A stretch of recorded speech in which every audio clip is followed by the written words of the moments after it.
2017. Hey, Mayor, I'd like to take some action one way or the other on this without just pushing it down the road. And I don't know how, if I need to make a motion for that, or I don't know how that transpires, but I would like to at least see us take action on that tonight. I'm unaware of any motion that could be made to force a vote, but my motion was tabled. I think the motion was postponed until this week, so it was actually on the agenda. Mayor, I move that we pursue the removal of the remaining board members with the exception of Freddie Norris. Second. Have a motion and a second. Any discussion?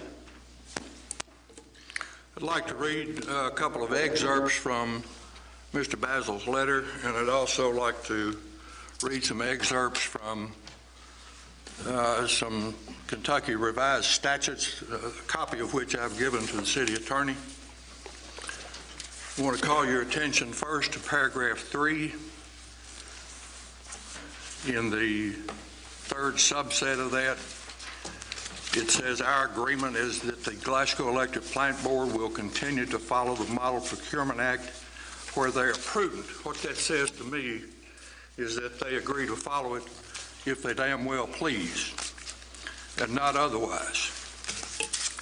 I'd like to also read from KRS 96.780, even if they're not subject to the Model Procurement Act, the Little TVA Act requires, quote, the superintendent shall let all contracts subject to the approval of the board, but may, without such approval, obligate the electric plant board on purchase orders up to an amount to be fixed by the board, not to exceed $20,000. Now, it doesn't specify where those funds come from. And I don't care whether they come from the rate-paying public, whether they come from TVA, whether they come from Santa Claus. Once they're in the coffers of the electric plant board, that act needs to be followed. And Mr. City Attorney, if you disagree with me, I'd like to hear about it. Okay, I also have a copy of an opinion issued by the Attorney General in January of 1980 to Mr. Jefferson Herbert on behalf of the Glasgow Electric Plant Board. Your firm represents the Glasgow Electric Plant Board. I will read highlights of this letter. I'm not going to read it in its totality. Your firm represents the Glasgow Electric Plant Board, which operates under the Little TVA Act, KRS 96.550 through .900. Your question is whether the Model Procurement Act applies to the purchasing procedures of a municipally owned electric distribution system operating under the Little TVA Act. It goes on to say, thus, KRS 45A, the Model Procurement Act, will apply. It provides for competitive sealed bidding except as otherwise provided by KRS 45A.370. So, I also object to the fact that they're paying back the $2.4 million in $5 increments. I'd like to suggest that they pay that back, get a bond issue, float a bond issue, and get the $2.4 million and pay it back all at once, and make some significant difference in the rate structure.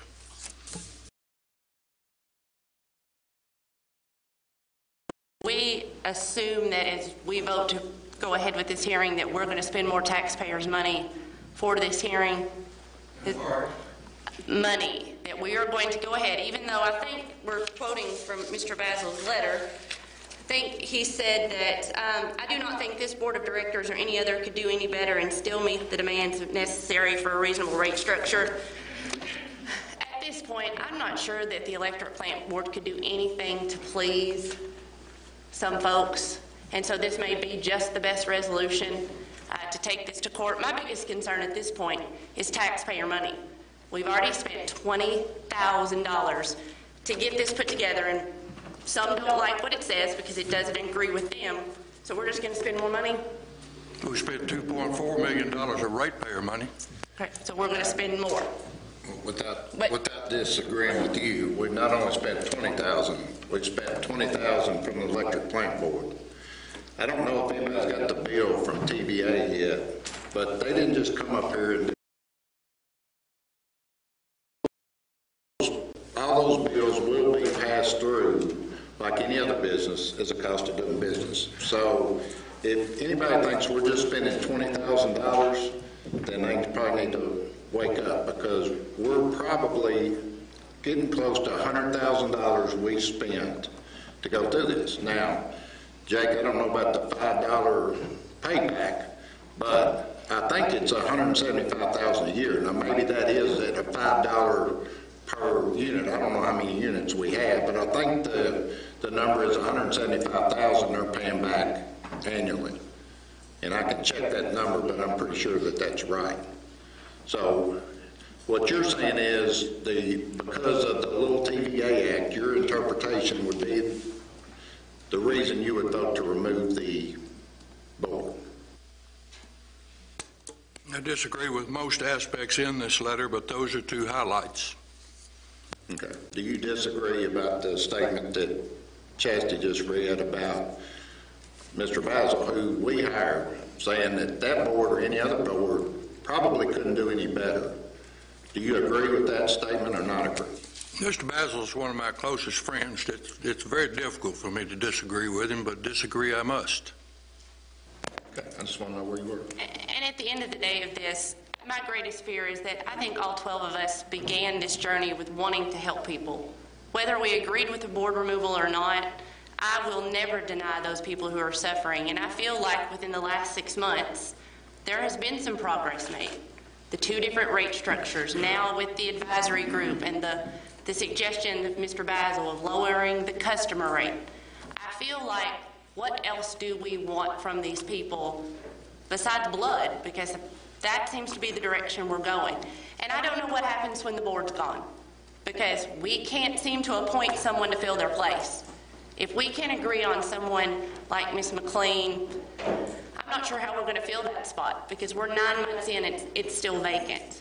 Our job is to look out for the best interest of all the people, and I think we're trying to do that, and I still don't know where this is going to fix the infotricity problem, because I think we forgot about infotricity a long time ago, and this became personal. I just want to say something too. I think the world of you, Jake. You've served when my dad was on the council, but we did have an advisory council, and the electric plant board has tried to go with what that council has done. I think I am still against some of the stuff that's going on. My electric bill was higher than it's been all summer this past month, and don't really know why. But I don't really know how to vote right now. I think it's very complicated. I have a mother that's 86 years old that's on Social Security. That's all she gets. Her electric bill runs about $200+, and she doesn't have a huge house. So it's very hard. Distasteful.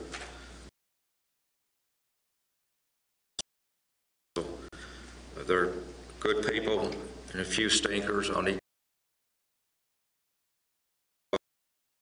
electric plant board of civic-minded people who were trying to do the right thing. They may or may not have done the right thing, which is what the hearing would decide ultimately. The compromise that they have offered us would save the citizens, the electric plant board customers, the homeowners, $35,000 to $40,000 every month.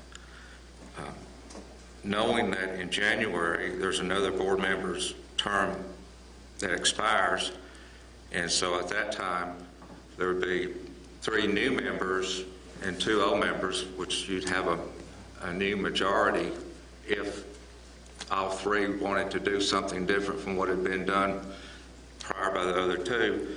I just don't see that it's worth continuing this issue and having a hearing when I don't agree with their decisions on what they've done. I think they handled the whole issue wrong, especially when you say you just don't understand the math when people are afraid. And that's unacceptable to do that for 2 years. I've said before, and I'll say it again, I will not vote to reappoint anybody that's on the board except Freddie because he's new to the board. But I think that we're close enough to having a majority changeover, and we're having now we'll have, once that rate reduction in the customer charge takes effect, a $35,000 to $40,000 savings every month. I think it's time to put the issue to bed and say, thank you for compromising. We want to work with you, and let's try and do the right thing, put everything behind us, and get on with city business. Yeah, and just one other question, Jake. And I understand you and I are both friends with Mr. Basil, but would it be your recollection as we're going into a lawsuit to continue Mr. Basil's service, or would you into the lawsuit? What would be your opinion? I don't see any reason to get a new attorney. You just don't want to listen to what you just disagree with? I just disagree with the letter. Okay. It's been a learning experience for me being down there, but I still stand by my little talk that I made at the beginning of all this, whatever you want to call it, and that changes need to be made. It was somewhat sad to learn that people had to be forced into doing the right thing and listen to the people. I think the people own the utility. Is that right, Danny? Absolutely. And I appreciate the compromises that the advisory council have worked on. They worked hard. They didn't agree on everything, but I appreciate that. But as I said early on, several weeks ago, the issues with the board and the superintendent remain. Now, how that's handled, I think we have a difference of opinion on that, how that needs to be handled, whether it needs to go to a hearing or as the board members' reappointment come up to replace those people. We need some balance down there. We need some people that will ask the hard questions, that understand what's going on, that will call into question. We all need that. And debate. You can tell that there's a difference opinion up here, but I am for, as these appointments come up, balancing that board and getting some new leadership. That's what I'm for.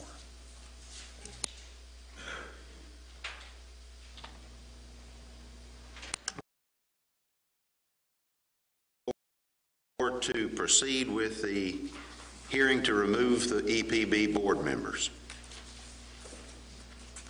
If there's no further discussion, we will have a vote at this time. If you would, clerk, please call the roll. Lowry? No for removal.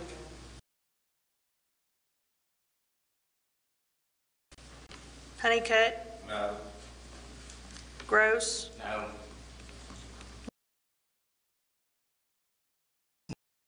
No, but later.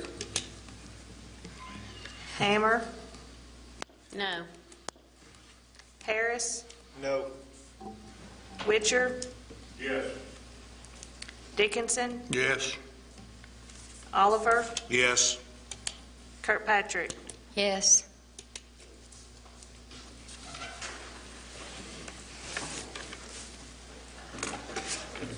Four yes, 8 no. The motion does not carry.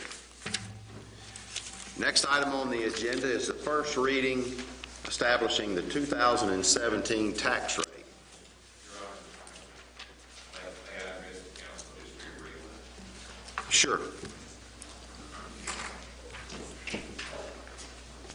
at some point, I think I need to communicate with the council for to at least formalize what our feelings were on this matter and what I would like to do, and it may require a motion for me to do that, is to write that up and present it back here for your consideration and for a vote maybe in 2 weeks. I guess I'm not understanding what that vote would be for, Counselor. Well, we have an offer basically from the council for the board of directors. As I understand our situation, that's simply an offer of what they're willing to do. I think at some point we probably, if there's not going to be a removal, then we probably ought to say, then let's proceed in light of what those offers are and that $5 reduction on the customer service charge and so forth, so that there's no misunderstanding in the future.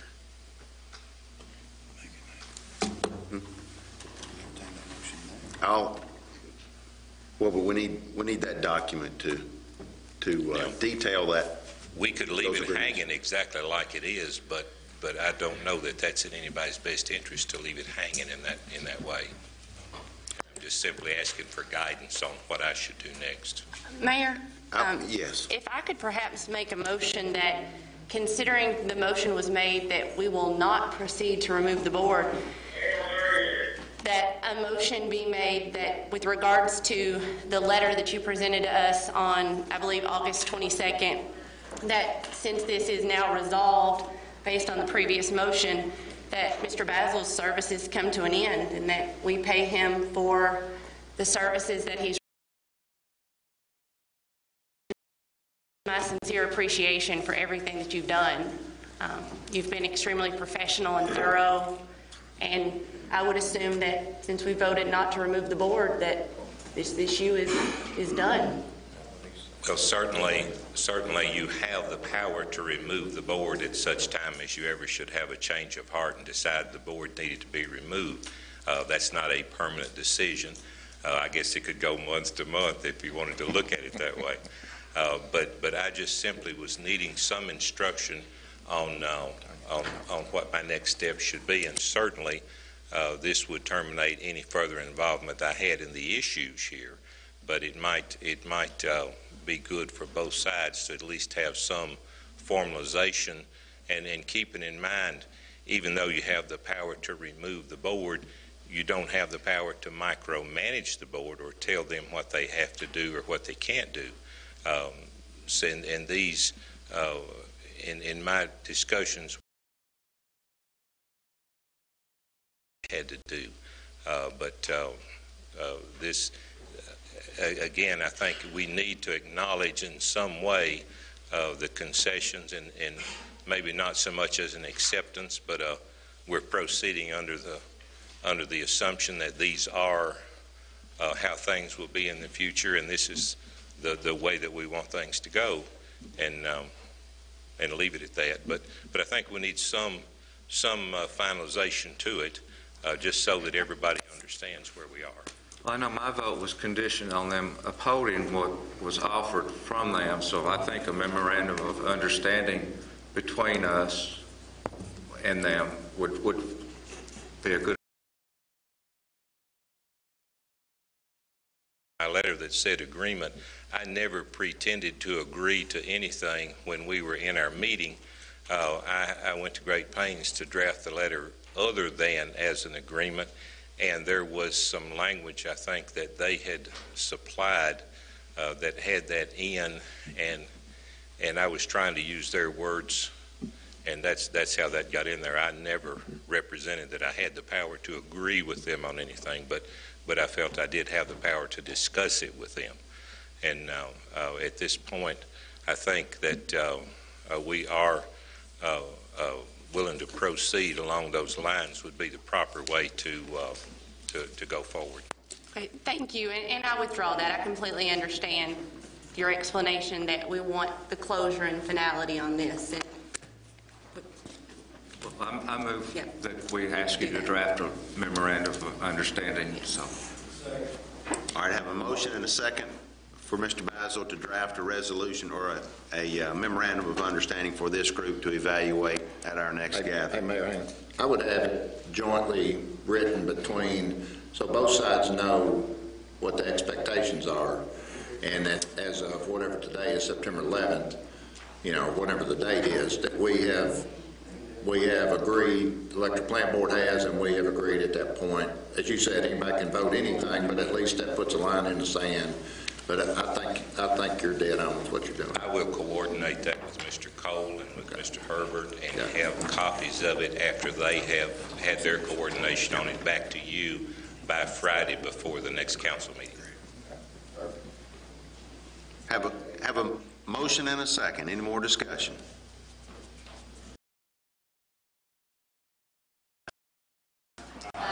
All opposed? No. And the motion carries. Moving on to the agenda, the first reading of the tax ordinance for 2017. Be it hereby ordained by the City of Glasgow as follows. Section 1, that there is hereby levied an ad valorem tax for the general fund of .174 cents per $100 of assessed value on real property, and the same amount per $100 of assessed value on personal property subject to taxation for municipal purposes and having taxable situs in the City of Glasgow, Kentucky as of January 1, 2017, as listed in the Tax Assessment Ledger as compiled by the Barron County Property Valuation Administrator. Section 2, all monies collected from this tax shall be paid into the general fund of the city to be used for payment of proper expenditures as determined by the council. Section 3, it is further provided that all taxpayers that may owe taxes under this levy shall pay same to the city tax collector on or before January 31, 2018. Any taxpayer who pays his or her bill under this levy on or before November 30, 2017 shall be allowed a discount of 2% of the total tax bill. Those paying on or before December 29, 2017 shall be allowed a discount of 1%. And it is further provided that to the tax bill of all taxpayers who fail to pay same on or before January 31, 2018, there shall be added by way of penalty an amount equal to 6% of the total tax bill, and upon the total tax bill plus penalty, there shall be charged interest at the rate of 6% per annum. And such delinquent taxpayer shall also pay all costs and expenses incidental to any action taken by the city for all the collection of such delinquent tax bills. Section 4, delinquent taxes shall be collectible under the provisions of the Kentucky Revised Statutes relating to the collection of delinquent taxes by the city of a third class. Section 5, if any of this ordinance shall be declared invalid for any reason, it shall not affect the remainder of said ordinance. All ordinances in conflict herewith are hereby repealed to the extent that they may conflict.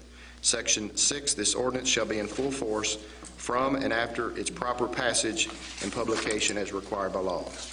Having heard the ordinance read, do I have a motion to approve? Councilmember Hammer, and second by Councilmember Gross. Any discussion? Just want to verify, Mayor, that it is the same tax rate as last year, so no change. Yes, tax rate Is unchanged, correct. Any other discussion? That being the case, all in favor signify by saying aye. Aye. All opposed? Motion carries. Thank you. Next item on the agenda is a resolution expressing support for the separation of the CERS retirement system from the KRS system.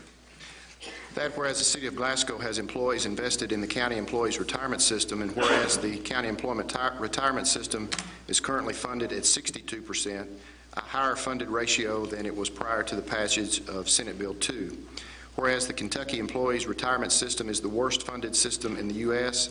and was noted by R.V. Coons Incorporated as being set to undergo financial hurdles of persistent funding shortfalls, elevated contribution levels, unsustainable payout ratios, and in the worst case scenario, the potential for the complete depletion of the asset base.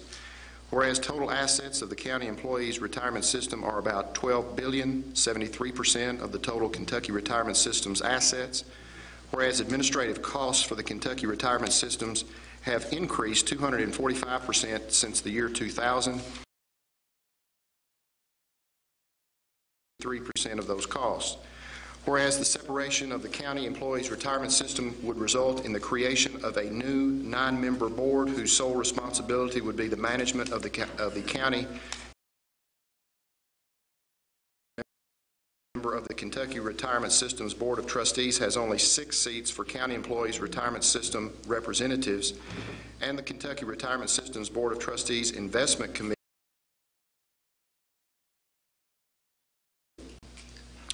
Whereas separation of the county employees retirement system from the Kentucky retirement systems would mean local control of local pensions and would ensure the needs of the county employees retirement system are met so it can continue its current path of growth for years to come. Now therefore be it resolved that the Common Council of the City of Glasgow supports the separation of the county employees retirement system from the Kentucky retirement systems. Having heard the resolution, Councilmember Honeycutt, and second? Second. Councilmember Lowry, any discussion? All in favor signify by saying aye. Aye. All opposed? Motion carries. Thank you. Next item on the agenda is a resolution authorizing the sale of a non-exclusive franchise agreement for fiber optic infrastructure. That whereas it has come to the attention of the officials of the City of Glasgow that the need exists to award a non-exclusive franchise to allow the use of city streets and public ways for the construction or maintenance of fiber optic infrastructure for high-speed internet connectivity. Whereas the City Council has determined to advertise for bids for the awarding of such a franchise, now therefore be it hereby resolved by the City of Glasgow as follows. 1, the City of Glasgow shall offer for sale by sealed bids a 20-year non-exclusive franchise with the bid to comply with certain minimum bidding requirements and to respond to issues and conditions contained in the franchise agreement attached hereto as Exhibit A and incorporated herein by reference. This attached franchise agreement is simply a sample for illustration. The sale shall be to the highest and best bidder, with bids to be opened in the City Council chambers on the 28th day of September 2017 at the hour of 10 o'clock a.m. Central Time. Prior to the sale, the City Clerk shall advertise according to law the time, place, purpose, and terms of the sale. Paragraph 3, the Mayor shall report to the City Council at its first meeting subsequent to the sale the identity of the successful bidder and the terms of the sale, and shall cause to be presented to the City Council an ordinance approving the sale, awarding the franchise, and authorizing the Mayor to execute a franchise agreement, which incorporates the terms of the bid acceptable to the City. And paragraph 4, the City reserves the right to reject any and all bids. Having heard this resolution read, do I have a motion to approve? Motion. Councilmember Hammer, and second? Second. Councilmember Kirkpatrick. Any discussion? Who has the right to do this in the city now? Is it just the Electric Plant Board in South Central? In South Central, yes, sir. Does this, I know I asked this earlier, does this in any way hurt South Central Telephone or the Electric Plant Board? Because I think as a whole, we're probably a pretty wired county already between the two of them. And I don't want any, I guess I'm trying to figure out why we need the bidding for the franchise is what I'm trying to understand. Don't want any competition? Well, we've got two, I mean, right now, so I mean. I'd hate to see I them lose customers. I'm just asking the question.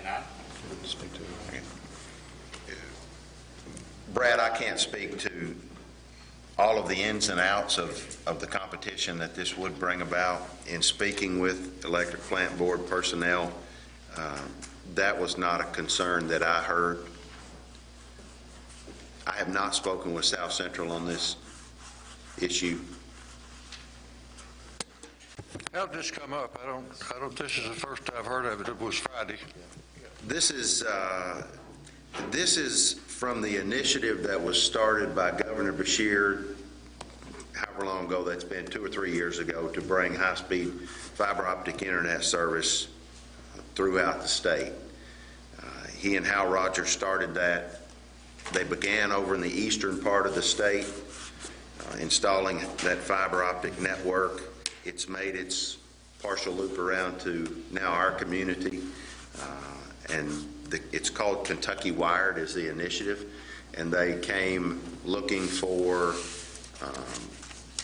pole attachment agreements and those type things so that they could run those utilities through our community. And this is the next step in that process. They've got to have a franchise agreement granted by the city before they can run that fiber through our community. And Just a standard for any utility. You'll let this for bids and bring it back to us, is that correct? Yes. Okay. We already have one of the lowest prices for internet around anywhere.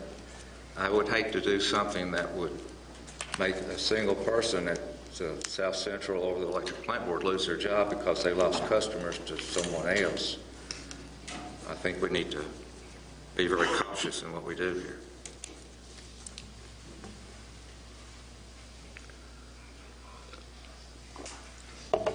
Any other discussion?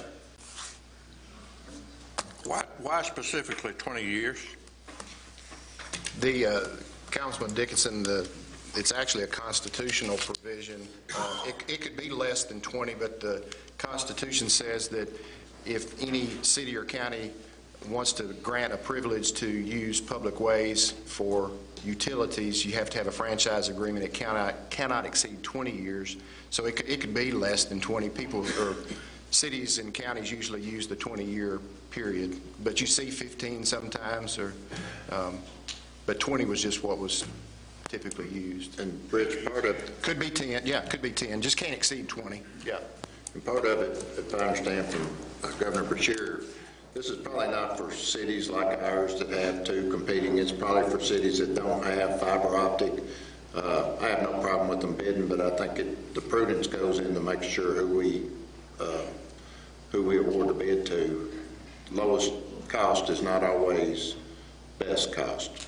So, Mayor, one thing I would point out in the bidding requirements that the city clerk will have when someone asks for the bid packet, we have required that the minimum bid that we would even entertain would be a 3% franchise fee, which is what everybody else is paying. So somebody's not going to be able to come in here and get it for less than that 3%. So there's Telephone and EPB both are already paying the 3%. Correct.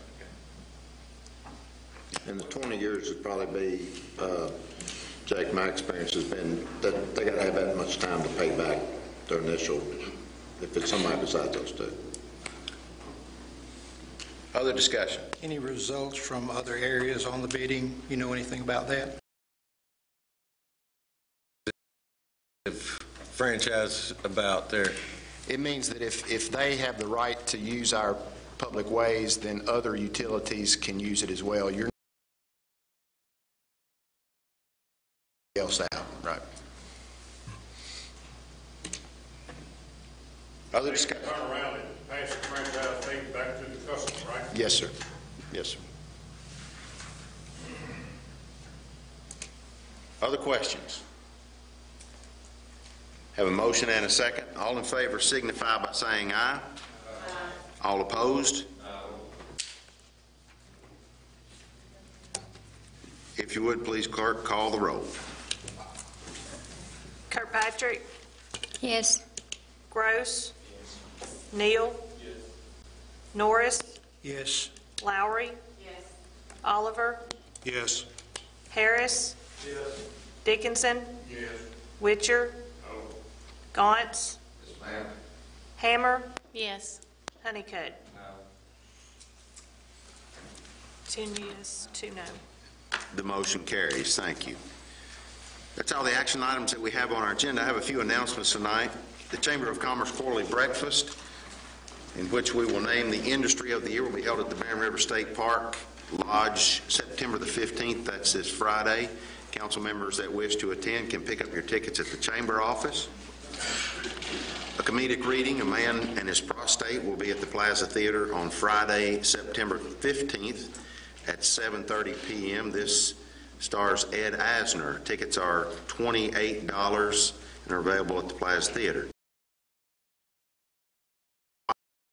Riot with House of Lords will be at the Plaza Theater on Friday, September 22nd at 8 p.m. General admission $50 with a meet and greet. The annual BNPW Arts and Crafts Fair on the square will be held Saturday, September 23rd from 9 a.m. until 3 p.m. and the streets will be closed for that. One other thing I would like to say, extend a great appreciation to the police department, those personnel as well as animal control personnel. They did a tremendous job in assisting Bravo in the evacuation of their pets during the last storm event. May in fact get the opportunity to do that again, but we do appreciate your efforts in helping move those animals to safety. Many officers and animal control personnel were knee-deep in the water and getting those animals out. So thank you very much to your people and to animal control. Any other announcements? Hey, Mayor? Yes. Did you read Budweiser's Clydesdale things? Was that on that list? No, that was not on there. Thank you. I apologize. The Clydesdales will be in town on September 28th. That's a Thursday. They will be arriving around 3 o'clock in the afternoon. There is a whole event associated with that. There will be outdoor concerts, food vendors, games, pony rides for children. And that will end at 8 o'clock. The band has been announced, and I apologize for not being able to. I do know that's some of their songs have been played on the radio, actually in the top 40. So it should be an excellent event for us. Those are amazing animals. Simply the trucks that they ride in on, the whole hitching process is something to see, as I understand. So please make plans to attend that if you can on the 28th. Other announcements. That being the case, I'll entertain a motion to adjourn. Motion. A motion and a second. All in favor signify by saying aye. All opposed, we are adjourned. Thank you.